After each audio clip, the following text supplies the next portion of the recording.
Hello everyone, welcome to Shiksharath YouTube channel. I am Ritika Singh and जैसा कि हम लोग जान रहे थे कि DSSB TGT की वैकेंसी आ चुकी हैं और हम लोग इस सीरीज़ में कैरी कर रहे थे डिटेल सिलेबस जो कि हो चुका है, उसका ब्रेकडाउन कैसे कैसे क्या पूछा जाएगा, ये चीज़ें हमने डिस्कस कर ली हैं। अगर आपने ये वीडियो नहीं देखा है तो आप चैनल को विज़िट करिए और वहाँ पे पड़ी हुई वीडियो देख सकते हैं।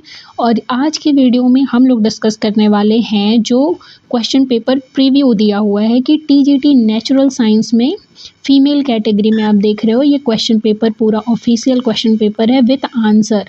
यहाँ पे देख रहे हो ऑप्शन जो है वो ग्रीन कलर का करेक्ट है और रेड कलर का इनकरेक्ट आंसर दिया हुआ है, ठीक है। तो ये हम आज डिस्कस करेंगे जिसमें से हम गो थ्रू करने वाले हैं बायोलॉजी पोर्शन को, ठीक है। जबकि इसमें पूछा जाएगा आपसे फिज़िक्स, केमिस्ट्री, बायोलॉजी प्लस इसमें पूछा जाएगा टीचिंग मेथोडोलॉजी। वो सारे क्वेश्चन भी कैसे होंगे वो भी हम यहाँ पे देखने वाले हैं, ठीक है।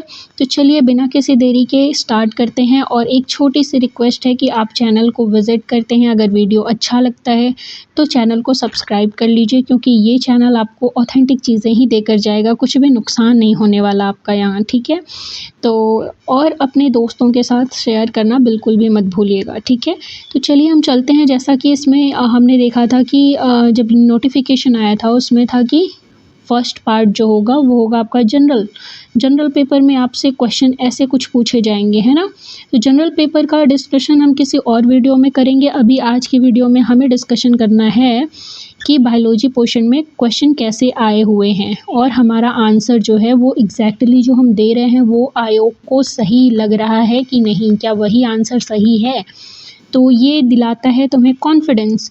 तो कॉन्फिडेंस के लिए हम चलते हैं अपने क्वेश्चन नंबर 1 जो कि बायोलॉजी का है। और इसमें ये 157 वाला जो क्वेश्चन है इसे पढ़ते हैं। The dash opens completely through the relaxation of second. इसमें ऑप्शन तुमको फिलअप करने के लिए पूछा है। आई होप कि क्वेश्चन क्लियरली आपको दिख रहा होगा। तो इसमें आपको भरना है कि द ओपन्स कम्प्लीटली थ्रू, तो ऐसा क्या है जो ओपन्स होता है और रिलैक्स होता है किसके द्वारा। तो प्यूपिल जो होता है, आइरिस होता है क्या, प्यूपिल और आइरिस की बात की गई है। तो क्या यहाँ पे आंसर करेक्ट ये वाला होगा। तो इसमें करेक्ट प्यूपिल और आइरिस दिया हुआ है, लेकिन क्यों होगा, क्योंकि प्यूपिल जो होता है वो होता है तुम्हारा सर्कुलर पार्ट आई में, और ये क्वेश्चन है आई का सर्कुलर पार्ट होता है प्यूपिल, और प्यूपिल को ही रेगुलेट करता है आइरिस। आइरिस के अंदर होती है 2 तरह की मसल्स, जैसा कि NCERT में दिया हुआ है कि इसमें होती है एक सर्कुलर मसल और एक होती है रेडियल मसल। कौन सी मसल, सर्कुलर मसल और रेडियल मसल, ठीक है। तो सर्कुलर मसल जो होती है वो कॉन्ट्रैक्ट करती है और ब्राइट लाइट को जो है वो एंटर करने से रोकती है। तो सर्कुलर मसल क्या करती है, ब्राइट लाइट की एंट्री को रोकती है। जबकि जो रेडियल मसल होती है वो डिम लाइट के लिए प्यूपिल को डायलेट करती है। तो प्यूपिल वो एरिया है जिसके थ्रू लाइट तुम्हारी आई में एंटर करती है ना। तो प्यूपिल ही वो एरिया है। तो यहाँ पे करेक्ट हो जाएगा कि प्यूपिल ओपन होता है किसके, रिलैक्सेशन से, आइरिस के। तो अब यहाँ चलते हैं क्वेश्चन नंबर 2 जो कि 158 होने वाला है। Which of the following is true, myopia can be corrected by convex lens, hypermetropia is known as far sightedness, choose the correct code. तो इसमें ऑप्शन नंबर 2 इन्होंने करेक्ट दिया है। अब क्यों दिया है ये भी हम लोग डिस्कस कर लेते हैं। मायोपिया के बारे में आप क्या जानते हो, जैसा कि मैं चश्मा लगाती हूँ तो मुझे है मायोपिया। तो मायोपिया में प्रॉब्लम क्या होती है कि इसमें दूर की चीज़ें आपको क्लियरली नहीं दिखाई देती, जबकि पास की चीज़ें आराम से देख सकते हो। इसमें क्या होती है, इसमें जो इमेज है या लाइट का जो कन्वर्जन होता है वो तुम्हारे रेटिना के सामने हो जाता है, जबकि इमेज बनने के लिए रेटिना के ऊपर कन्वर्जन होना चाहिए, है ना। तो लाइट क्या होती है, रेटिना के पहले ही आके मिल जाती है, इमेज रेटिना के पहले बन जाता है, ना कि रेटिना के ऊपर। तो इसमें होता है मायोपिया। तो मायोपिया में कॉन्वेक्स लेंस तो यूज़ नहीं करते हैं, क्यों, क्योंकि कॉन्वेक्स लेंस जो होता है वो होता है डाइवर्जिंग लेंस, ठीक है। तो डाइवर्जिंग लेंस जो होता है वो यहाँ काम नहीं आता, यहाँ आता है कॉनकेव लेंस काम, इसलिए ये फर्स्ट वाला गलत हो जाएगा। हाइपरमेट्रोपिया क्या होता है, हाइपरमेट्रोपिया में ये फार साइटेडनेस इसे कहते हैं, ये सही वही बात है, इसमें क्या होता है, इसमें दूर की चीज़ें क्लियरली दिखाई देती हैं लेकिन पास की चीज़ें क्लियरली नहीं दिखाई देती हैं। इसमें क्या होता है, इसमें जो इमेज फॉर्मेशन होता है वो रेटिना के बिहाइंड होता है ना। तो इसमें क्या होता है, इसमें कॉन्वेक्स लेंस यूज़ करते हैं, है ना। तो इसलिए ऑप्शन नंबर 2 यहाँ पे करेक्ट हो जाएगा। अब आते हैं हमारे क्वेश्चन नंबर 159 पे, और ये हम बात कर रहे हैं डिसिप्लिन नंबर 3 के अंदर, और इसी तरह डिसिप्लिन नंबर 4 है, डिसिप्लिन नंबर 5 है, डिसिप्लिन नंबर 6 है, वो सारे हम डिस्कस करेंगे ना। तो इसमें दिया है the virus causing Japanese encephalitis और ब्रेन फीवर। पूछ रहा है the virus causing Japanese encephalitis, जिसे हम ब्रेन फीवर कहते हैं, which will enter our body through, ये हमारी बॉडी में कैसे एंटर करता है। तो बताओ कैसे एंटर करता है, जापानीज़ इंसेफेलाइटिस के बारे में या ब्रेन फीवर के बारे में तुम क्या जानते हो। तो जो जापानीज़ इंसेफेलाइटिस और ब्रेन फीवर है ये कॉज किया जाता है किसके द्वारा, ये कॉज होता है क्यूलेक्स मॉस्किटो के द्वारा, ठीक है। फीमेल क्यूलेक्स काटती है तो इससे होता है जापानीज़ इंसेफेलाइटिस। इंसेफेलाइटिस क्या होता है, इंसेफेलाइटिस तुमने ब्रेन के बारे में पढ़ा होगा, इंसेफेलॉन। तो इंसेफेलॉन जो टर्म होता है वो बताता है ब्रेन के बारे में, जैसे डायनसेफेलॉन, मेजेंसेफेलॉन, ये सब जो होता है ये तुम्हारे ब्रेन का पार्ट है। तो ब्रेन में जो ब्रेन फीवर होता है उसे हम कहते हैं जापानीज़ इंसेफेलाइटिस। तो इसमें पूछा है मॉस्किटो की बाइट से, सेक्सुअल एक्ट से, स्नीजिंग से, हैंड शेक से, तो correct answer will be mosquito bite. और ये कौन सी mosquito, female Culex mosquito, okay, याद रखना। यही क्वेश्चन देखो तुमको हिंदी में भी दे रखा है, जिसको हिंदी में देखना है वो यहाँ से देख सकता है ना। चलो अभी देखते हैं हमारा next question 160, which of the following pathogen cause acne. अगर तुमको ये चीज़ नहीं आती तो तुमने एक चीज़ तो सुनी होगी ना, बैक्टीरियल इन्फेक्शन होता है एक्ने, है ना। तो लीशमैनिया, स्टेफाइलोकोकाई होता है, या ट्रिपेनोसोमा होता है, या एस्केरिस ल्यूम्ब्रिकॉइडिस होता है। तो इन चारों ऑप्शन के बारे में हम देख लेते हैं क्या बारी बारी से, कि एस्केरिस ल्यूम्ब्रिकॉइडिस जो होता है ये कॉज करता है तुम्हारे स्टमक प्रॉब्लम कॉज करता है, ठीक है। और ट्रिपेनोसोमा जो होता है ये सीसी फ्लाई से फैलने वाला डिजीज़ है, इसका वेक्टर जो होता है वो सीसी फ्लाई होता है, ठीक है। और लीशमैनिया, अच्छा ट्रिपेनोसोमा जो होता है इसी को हम कहते हैं स्लीपिंग सिकनेस। क्या कहते हैं, स्लीपिंग सिकनेस। समझ में आ रही हैं चीज़ें, ठीक है।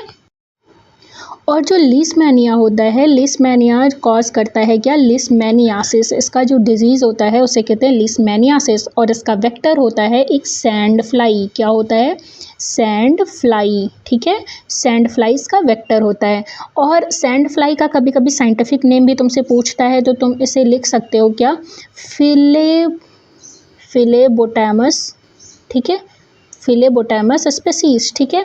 अच्छा इसके बारे में अगर इसका साइंटिफिक नेम है इसकी फ्लाइज का, तो ट्रिपेनोसोमा जो है इसकी भी फ्लाई का एक साइंटिफिक नेम होता है। जैसे सीसी फ्लाई का साइंटिफिक नेम कभी पूछ लेगा तो वो होता है ग्लॉसिना, ठीक है, ग्लॉसिना स्पेसीज या ग्लॉसिना पाल्पेलिस। अगर तुमने ग्रेजुएशन में थोड़ा सा भी ध्यान दिया होगा तो ट्रिपेनोसोमा की जो सीसी फ्लाई है उसका साइंटिफिक नेम डिटेल में दिया हुआ है विद जीनस एंड स्पेसीज, ठीक है। तो इसमें से करेक्ट आंसर तुम एलिमिनेशन मेथड से भी लगा सकते हो, है ना। जैसे लीशमैनिया तो नहीं होगा, ट्रिपेनोसोमा नहीं होगा, एस्केरिस ल्यूम्ब्रिकॉइडिस नहीं होगा। एस्केरिस ल्यूम्ब्रिकॉइडिस में क्या होता है, सेक्सुअल डायमॉर्फिज्म देखने मिलता है, ठीक है, सेक्सुअल डायमॉर्फिज्म देखने मिलता है। इसमें जो फीमेल होती है वो लंबी होती है देन मेल, मेल जो होता है छोटा होता है, ज़्यादा कर्व्ड होता है, और इसके पास स्पिक्यूल होते हैं। ये चीज़ें एनसीईआरटी में दी हुई हैं। तो करेक्ट आंसर क्या हो जाएगा, स्टेफाइलोकोकाई। स्टेफाइलोकोकाई क्या है, एक बैक्टीरिया है, ओके। अब चलते हैं हमारे नेक्स्ट क्वेश्चन पे, वो है डिसिप्लिन 4 के अंदर अब हम आ गए हैं। तो डिसिप्लिन 4 में भी देखो 20 क्वेश्चन होंगे, ये 20-20 का सेट होता है और आप हमेशा सफल करोगे इन्हीं 20 क्वेश्चन में। ये नहीं कि आप नेक्स्ट 20 क्वेश्चन में आ गए और फिर वहाँ पे हो जाती है तुम्हारी बहुत बड़ी ब्लंडर मिस्टेक, ठीक है, और वहाँ से होता है तुम्हारा सिलेक्शन रिजेक्ट, ठीक है। तो इसका ख्याल रखना कि हमेशा सफल करोगे किसमें, 1 to 20 वाले सेट में।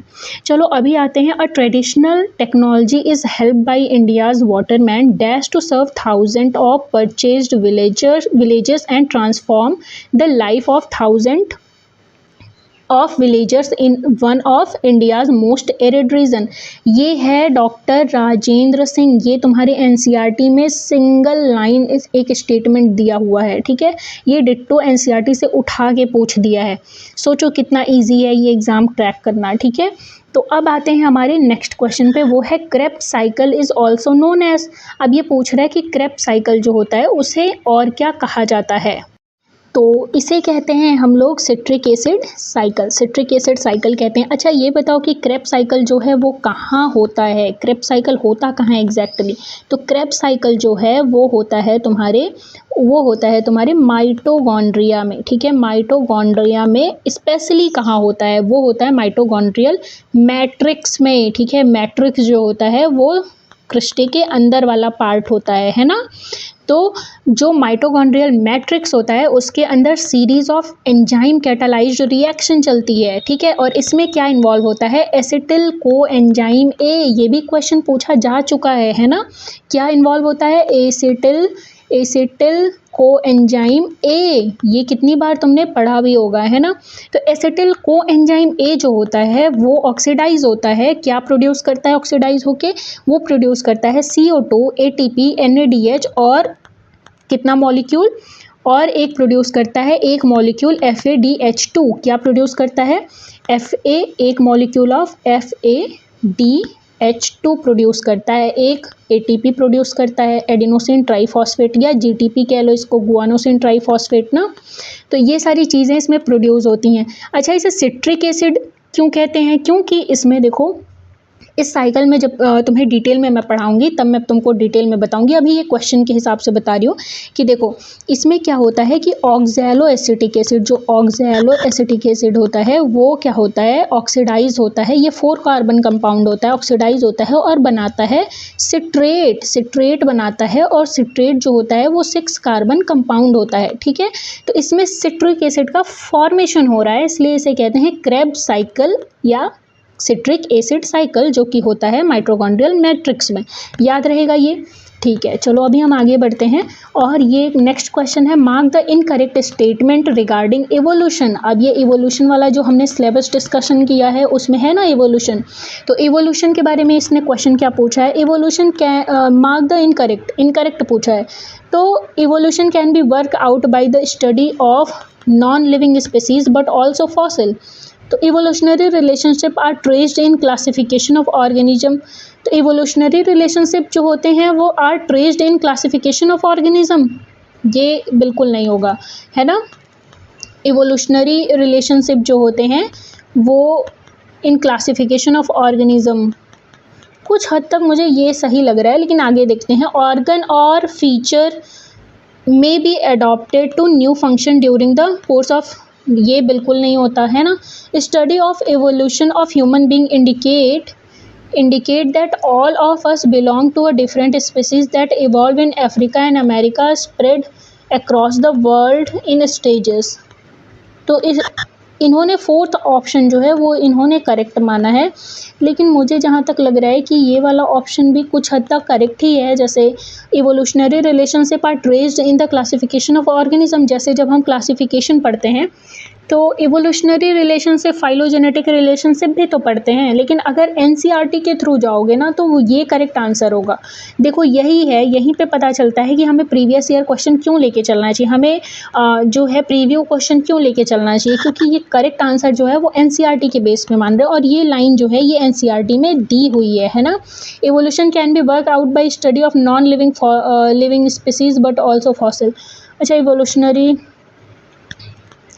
ये भी तो करेक्ट है, लेकिन इन्होंने 4th ऑप्शन करेक्ट माना है, तो हम भी यहाँ 4th को ही लेके चलेंगे ना, है ना।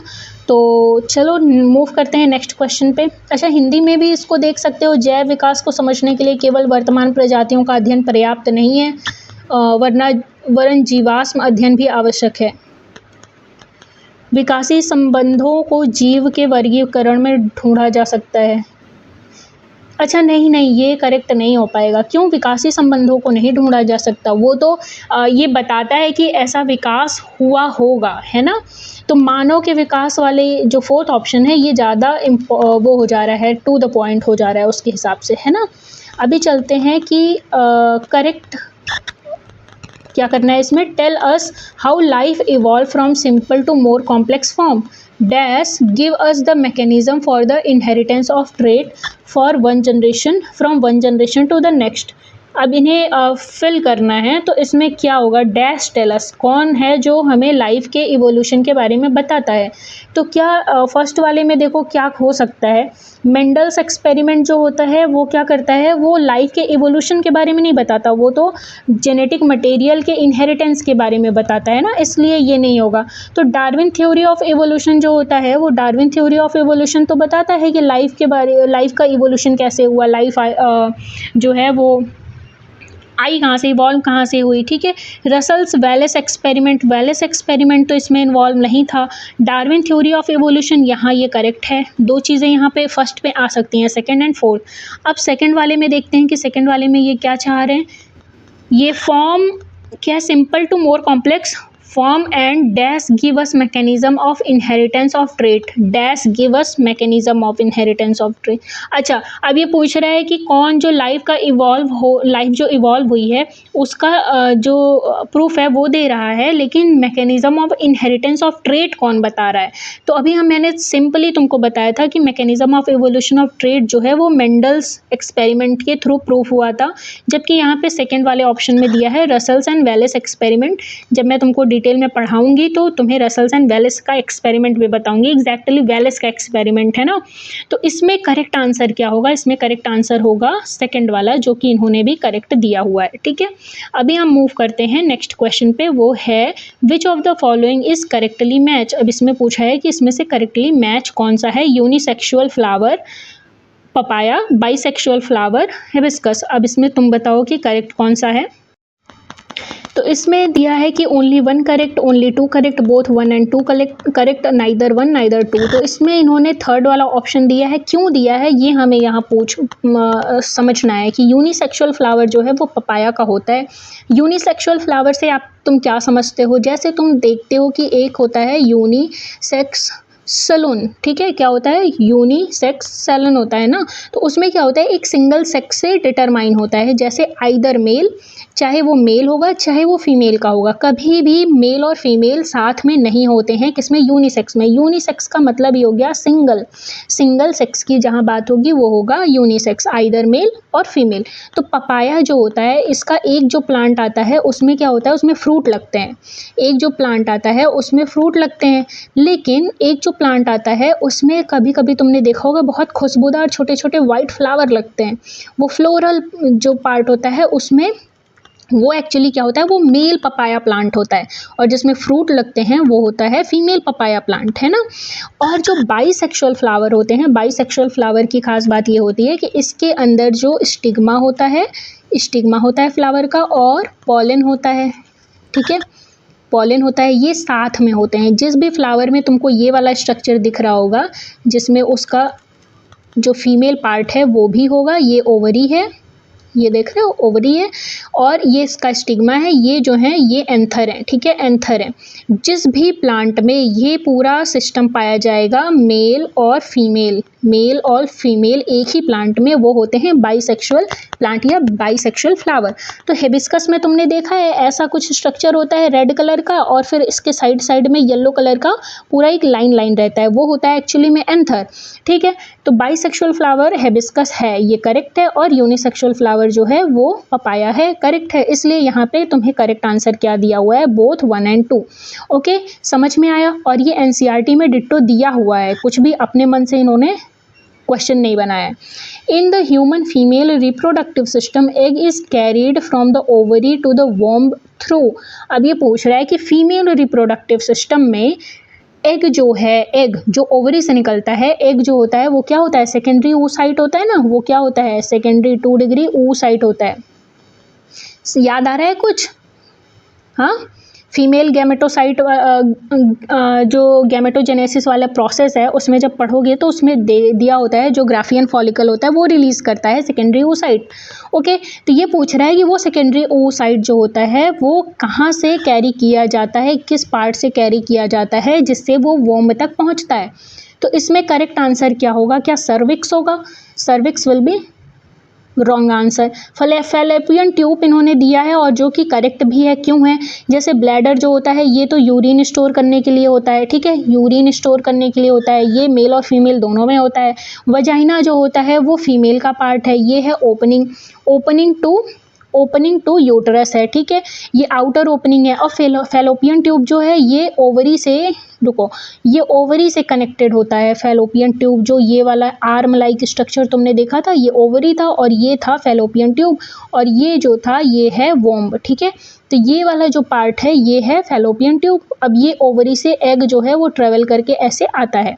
तो फैलोपियन ट्यूब जो है वो कनेक्टिंग लिंक है किसका?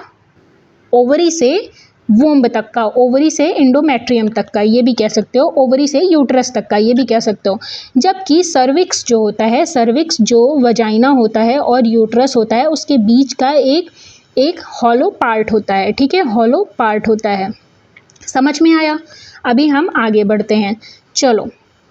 विच of the following is a hormone primarily released by pineal gland at night and has long been associated with control of sleep wake cycle। बहुत ही अच्छा क्वेश्चन है, ठीक है।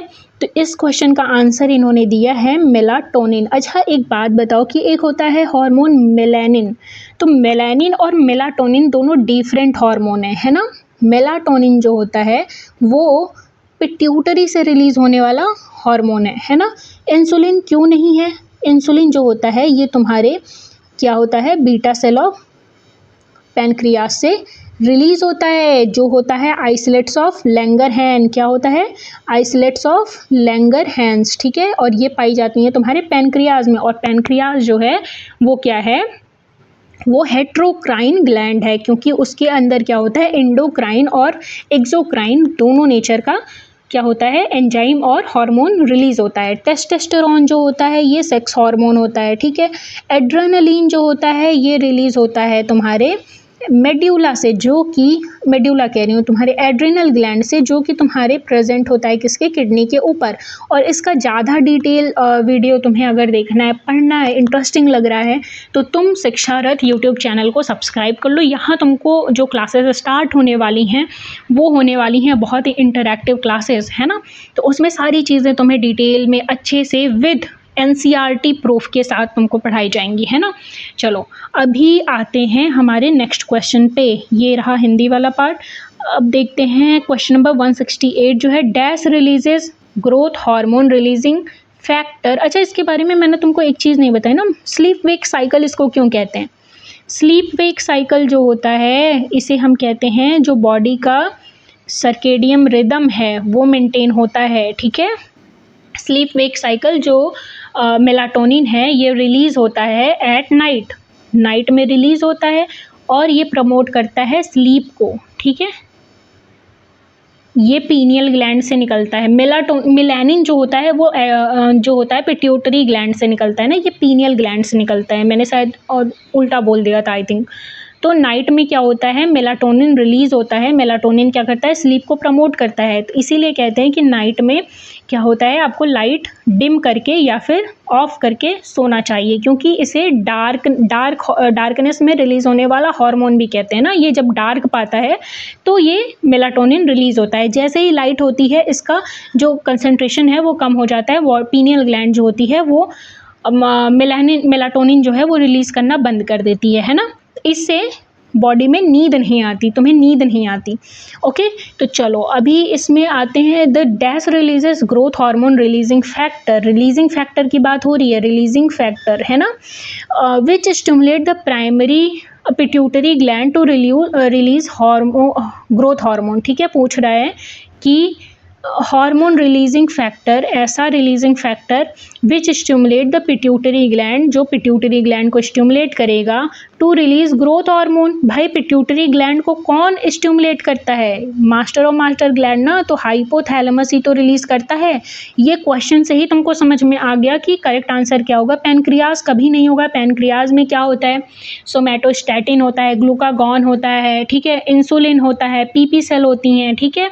तो ये सारे हार्मोन रिलीज होते हैं पेनक्रियास से। ओवरीज से क्या रिलीज होता है? प्रोजेस्टेरॉन, ईस्ट्रोजन, ये सारे हार्मोन रिलीज होते हैं ओवरी से। एड्रिनल ग्लैंड से क्या होता है? मिनरलोकॉर्टिकॉइड रिलीज होते हैं, ग्लूकोकॉर्टिकॉइड रिलीज होते हैं, तो ये सब रिलीज होते हैं एड्रिनल ग्लैंड से, जो कि इन्हें 3F हार्मोन भी कहा जाता है। जो एड्रिनल ग्लैंड से रिलीज होते हैं इनको 3F हार्मोन कहा जाता है।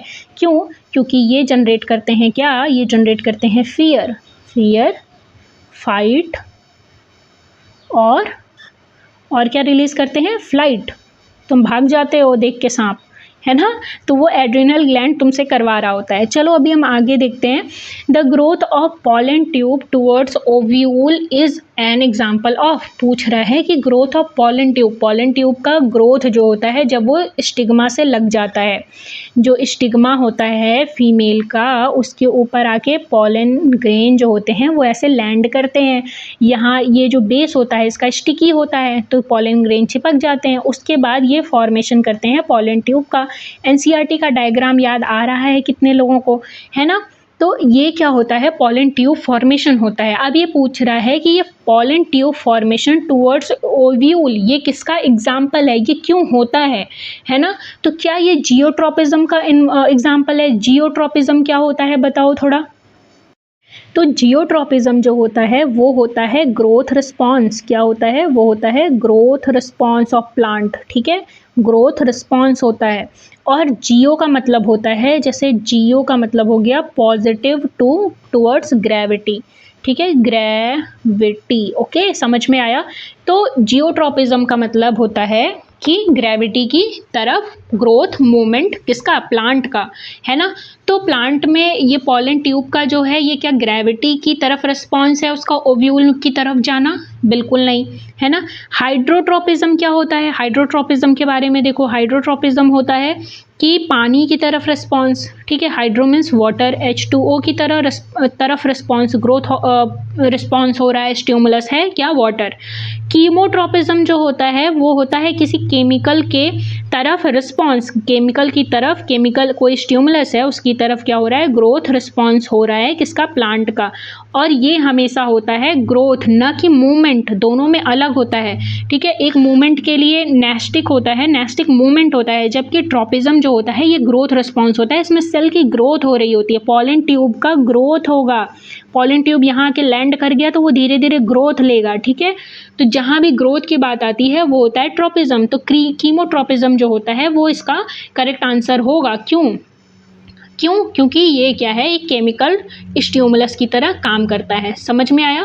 केमिकल स्टिमुलस की तरह काम करता है। अब हम देखते हैं नेक्स्ट क्वेश्चन हमारा क्या है। Which of the following has bilaterally symmetrical and triploblastic body? भाई बाइलेटरली सिमेट्रिकल और ट्रिप्लोब्लास्टिक बॉडी के बारे में बात हो रही है।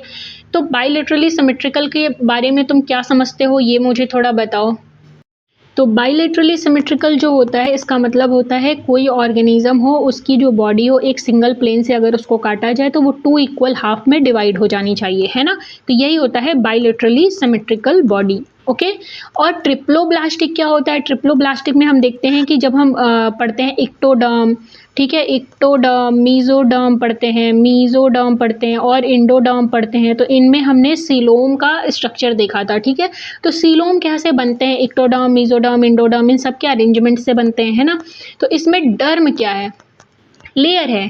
अब उन्हीं लेयर को हम कहते हैं डिप्लोब्लास्टिक। अगर 2 लेयर है तो उनको टर्म देंगे हम डिप्लोब्लास्टिक। अगर 3 लेयर के बने हुए ऑर्गेनिज्म है उनमें तीनों लेयर है, ये इंडोडर्म, इक्टोडर्म और मीजोडर्म, तो उसे कहेंगे ट्रिप्लोब्लास्टिक, ठीक है। क्या कहेंगे? ट्रिप्लोब्लास्टिक। चीज़ें समझ में आ रही हैं, ठीक है। अब इसमें पूछ रहा है कि जो ऐसा ऑर्गेनिज्म है जो बायलैटरली सिमेट्रिकल भी और ट्रिप्लोब्लास्टिक, उसमें 3 लेयर भी पाई जाएंगे और वो 2 पार्ट में डिवाइड भी हो जाए, तो इसका करेक्ट आंसर सही में दिया हुआ है जो है प्लेटीहेल्मिन्थीज, ठीक है। हम देखेंगे जब किंगडम सिस्टम क्लासिफिकेशन देखेंगे तो उसमें देखेंगे कि पोरीफेरा से स्टार्ट होगा, उसके बाद आएगा तुम्हारा सिलेंट्रेटा, निडेरिया, फिर प्लेटीहेल्मिन्थीज, एस्केहेल्मिन्थीज, ठीक है, ये सारी चीज़ें आएंगी। तो उसमें देखोगे प्लेटीहेल्मिन्थीज जिसमें आता है लीवर फ्लूक आता है, ठीक है, ड्यूगेसिया आता है और टीनिया सोलियम आता है ना। तो ये सब जो होते हैं इनको ऐसे डिवाइड कर दो तो बॉडी जो होती है 2 इक्वल हाफ में डिवाइड हो जाती है। और ये फर्स्ट ट्रिप्लोब्लास्टिक एनिमल भी थे, ठीक है। कौन? प्लेटीहेल्मिन्थीज फ्लैटेंड बॉडी स्ट्रक्चर होता है इनका। सीलेंट्रेटा जो होते हैं इन्हीं को कहा जाता है निडेरिया। क्यों? क्योंकि इनके पास क्या होता है, नीडोब्लास्ट सेल होता है। क्या होता है? नीडोब्लास्ट सेल होता है। नीडोब्लास्ट सेल किसका कैरेक्टरिस्टिक फीचर है, ये भी क्वेश्चन बन चुका है। और पोरीफेरा के बारे में अगर देखो तो पोर बियरिंग एनिमल जिसमें आते हैं तुम्हारे कौन, साइकॉन, ठीक है, कौन आता है, साइकॉन आता है, ठीक है। ल्यूकोसोलेनिया आता है, क्या आता है, ल्यूकोसोलेनिया आता है। चीज़ें समझ में आ रही हैं, ठीक है, ल्यूकोसोलेनिया आता है, ओके। और जिम्नोस्पर्म तो भाई ये प्लांट के बारे में इन्होंने बात कर दिया है। एंजियोस्पर्म के पहले आता है क्या, जिम्नोस्पर्म, जो होते हैं नेकेड सीडेड प्लांट होते हैं, ठीक है। क्या होते हैं, नेकेड सीडेड प्लांट होते हैं, नेकेड सीड होते हैं, जिनमें बेस्ट एग्जांपल इसका देखो एक लिविंग फॉसिल भी है, क्या, गिंको बाइलोबा, ठीक है, जिम्नोस्पर्म है। सिकोया भी है, रेडवुड प्लांट भी इसे कहते हैं, जिम्नोस्पर्म है। चलो अभी देखते हैं नेक्स्ट क्वेश्चन हमारा क्या है, which of the following is an example of cyclostomes. Cyclostomes के बारे में पूछ रहा है कि इसमें सही एग्जाम्पल उसका कौन सा है। तो ये बहुत ही अच्छा क्वेश्चन है और ये देखो इसमें Petromyzon will be the correct answer. क्यों? साइक्लो से क्या मतलब समझ में आ रहा है, साइक्लो का मतलब हो रहा है कि राउंड, कुछ साइकिल लाइक, साइकिल समझ रहे हो कि एक राउंड जैसा कुछ मीनिंग दे रहा है। स्टोम जो होता है जैसे पेरिस्टोम, ठीक है, ये क्या होता है, ये माउथ को, स्टोम जो होता है एक एंट्री को डिनोट करता है। जब भी तुम किसी एनिमल को पढ़ोगे तो उसमें क्या होगा, स्टोम जो होता है वो उसके एंट्री को डिनोट करता है। तो एंट्री किससे होती है, माउथ ही होता है एंट्री पार्ट, ठीक है। तो एंट्री पार्ट जो होता है वो स्टोम होता है। तो जिसका माउथ साइकिल लाइक होगा, ऐसे सर्कुलर होगा, वो होता है साइक्लोस्टोम। तो ऑक्टोपस का जो माउथ होता है ये सर्कुलर नहीं होता। सी स्टार जिसे हम कहते हैं, जो बिलोंग करता है किससे बताओ, जो बिलोंग करता है इकाइनोडर्मेटा से। किससे बिलोंग करता है, इकाइनोडर्मेटा से बिलोंग करता है ना। और सी स्टार, सी अर्चिन, ये भी सी अर्चिन भी बिलोंग करता है किससे, रुको, इकाइनोडर्मेटा से। ये इतना सारा मिस हो चुका था, इकाइनोडर्मेटा से बिलोंग करता है ना। इनके अंदर क्या होता है, वाटर कैनाल सिस्टम होता है, याद रखना, इससे क्वेश्चन पूछा जाता है।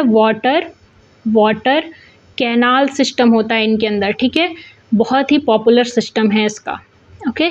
चलो अभी हम आते हैं, आगे बढ़ते हैं अपने क्वेश्चन पे, वेट अ सेकेंड। तो which of the following is not muscles tissue. अब ये पूछ रहा है कि मसल्स टिश्यू जो है इसमें से कौन सा नहीं है। तो areolar tissue, striated tissue, unstriated tissue, cardiac tissue. तो मसल्स टिश्यू के बारे में क्या खास बात होती है, मसल्स टिश्यू की क्या खास बात होती है, उनको 3 पार्ट में बांटा जाता है। जैसे एक होता है स्टेरिएटेड, क्या होता है, एक होता है स्टेरिएटेड, अनस्टेरिएटेड या स्मूथ, इसे ही कहते हैं स्मूथ, ठीक है। और कार्डिक जो होता है ये स्पेशलाइज होता है किसमें, कार्डिक मसल्स में पाया जाता है, ये कभी न थकने वाला टिश्यू होता है। और स्टेरिएटेड जो होता है ये वॉलेंटरी एक्शन के लिए होता है, जबकि स्मूथ टिश्यू जो अनस्टेरिएटेड होता है इसमें बैंड नहीं पाए जाते हैं ना। तो ये क्या होता है, इनवॉलेंटरी एक्शन यहाँ से कंट्रोल होता है, ठीक है। जहाँ भी इनवॉलेंटरी एक्शन आता है वहाँ होता है हमेशा अनस्टेरिएटेड या स्मूथ टिश्यू। लेकिन ये जो एरियोलर टिश्यू दिया है ये बेहद गलत आंसर है। क्यों? क्योंकि ये प्लांट में, पहली बात तो अगर एनसीईआरटी के थ्रू देखो तो ये प्लांट में पाया जाता है। एरियोलर टिश्यू जो होता है वो तुम देखते हो जो जलकुंभी होती है, नीलकुंभी जिसे कहते हो जलकुंभी, उसमें फ्लोटिंग के लिए क्या होता है, एरियोलर टिश्यू होता है। उसमें क्या होता है, एयर भरी होती है जो उसको बियॉन्सी प्रोवाइड करती है ना। लेकिन एक इसी से मिलता जुलता एक और टर्म होता है किसमें, एनिमल में होता है, वो होता है एडिपोज, ठीक है, एडिपोज टिश्यू होता है। और ये स्टोर करता है क्या, फैट स्टोरिंग के लिए एनिमल में यूज़ होता है ऐसा टिश्यू, वो होता है एडिपोज, न कि एरियोलर। तो कंफ्यूज मत होना, यहाँ करेक्ट आंसर सही में दिया हुआ है जो है वो है एरियोलर टिश्यू, ठीक है। अब हम आगे बढ़ते हैं, Spongilla is an example of, बहुत ही अच्छा क्वेश्चन है भाई, स्पॉन्जिला एकदम नंबर देके जाने वाला। स्पॉन्जिला जो है इज एन एग्जाम्पल ऑफ, भाई स्पॉन्जिला, स्पॉन्ज से कुछ समझ में आ रहा है, स्पॉन्ज कहाँ से बिलोंग करेगा, स्पॉन्ज किस में आता है, पोरीफेरा में आता है ना, पोर बियरिंग एनिमल्स में आता है। तो इसका करेक्ट आंसर पोरीफेरा ही होगा। ये लो तुमसे सिर्फ फाइलम ही पूछा है, ज़्यादा डीप में देख रहे हो क्वेश्चन नहीं पूछा है, तो हम भी ज़्यादा डीप में इसको जाके नहीं पढ़ेंगे, सिर्फ इतना पढ़ेंगे कि हमारा एग्जाम जो है वो निकल जाए, क्लियर हो जाए, क्वेश्चन ना फंसे, ठीक है। तो पोरीफेरा जो होते हैं ये पोर बियरिंग एनिमल होते हैं, इसमें ऑस्क्यूलम और ऑस्टिया होते हैं। ऑस्टिया जो होती हैं वो पूरी बॉडी पे बने हुए स्मॉल स्मॉल होल्स होते हैं, जो कि ऑस्क्यूलम जो होता है वो लार्ज सेंट्रल होल होता है, जो कि एक्सिस पे पाया जाता है, ठीक है, एक्सिस पे पाया जाता है, और ये एक्स करंट की तरह काम करता है। यहाँ से पानी बाहर निकलता है, जबकि ऑस्टिया से पानी इनसाइड जाता है ना। और इसमें खास बात क्या है, इसमें प्रेजेंट होता है वाटर कैनाल सिस्टम, ठीक है। उसमें इकाइनोडर्मेटा में क्या था, वाटर वैस्कुलर सिस्टम था ना, बताया था। वाटर वैस्कुलर सिस्टम किस में प्रेजेंट होता है, इकाइनो में, ठीक है। और वाटर कैनाल सिस्टम किस में प्रेजेंट होता है, ये होता है पोरीफेरा में। भाई बहुत इंपॉर्टेंट बात है, ठीक है। कैनाल कहाँ प्रेजेंट होती है, वो होती है पोरीफेरा में। और वैस्कुलर, अच्छा मैंने उल्टा बता दिया शायद, सॉरी फॉर दैट, ये करेक्ट कर लेना। यहाँ पे जो वाटर वैस्कुलर सिस्टम है वो पाया जाता है इकाइनोडर्मेटा में, ठीक है। चलो अभी हम आते हैं नेक्स्ट क्वेश्चन पे, वो है, आई थिंक ज़्यादा टाइम हो रहा हो तो हम इसे नेक्स्ट क्लास में भी कर सकते हैं, ठीक है। तो अभी के लिए ये वीडियो हम इतना ही रखते हैं, और भी एक सेशन और है आई थिंक, तो वो हम कंप्लीट कर लेंगे किसमें, हमारे नेक्स्ट वीडियो में, ठीक है। और नेक्स्ट वीडियो के लिए स्टे ट्यून्ड, और चैनल को सब्सक्राइब कर लेना। चैनल का नाम है शिक्षा रथ, जो कि बहुत अभी न्यूली स्टार्ट चैनल है, ऑनेस्ट अगर मैं कहूँ तो, लेकिन ये टारगेट करेगा आपके सभी बायोलॉजी एग्ज़ाम को। जैसे मैं प्रेफर करती हूँ कि एकेडमिक्स और कॉम्पिटिटिव एग्ज़ाम साथ में ही चलने चाहिए, क्योंकि एकेडमिक्स से ही तो तुम्हारे आता है ये क्वेश्चन, ये एनसीईआरटी ही तो है। हम एक्चुअली में पढ़ते क्या हैं, फिर एनसीईआरटी पढ़ते हैं, है ना। तो हम क्यों ना ऐसी स्टडी करें कि हमारा एकेडमिक्स भी क्लियर हो जाए, हम कॉम्पिटिटिव लेवल के लिए भी रेडी हो जाए, ठीक है। तो दोनों चीज़ साथ चलने वाली है। तो नहीं भी अगर आपको कॉम्पिटिटिव एग्ज़ाम देना है तो भी अपने फ्रेंड के साथ शेयर कर सकते हैं, किसी भी पढ़ने वाले स्टूडेंट के साथ जिसको बायोलॉजी जहाँ भी कहीं एज अ सब्जेक्ट क्वेश्चन पूछा जाएगा, वहाँ ये चैनल आपको बहुत ही हेल्प देगा, ठीक है। चलो मिलते हैं फिर नेक्स्ट वीडियो में, तब तक के लिए बाय बाय, अपना ख्याल रखना और चैनल को सब्सक्राइब ज़रूर कर लेना।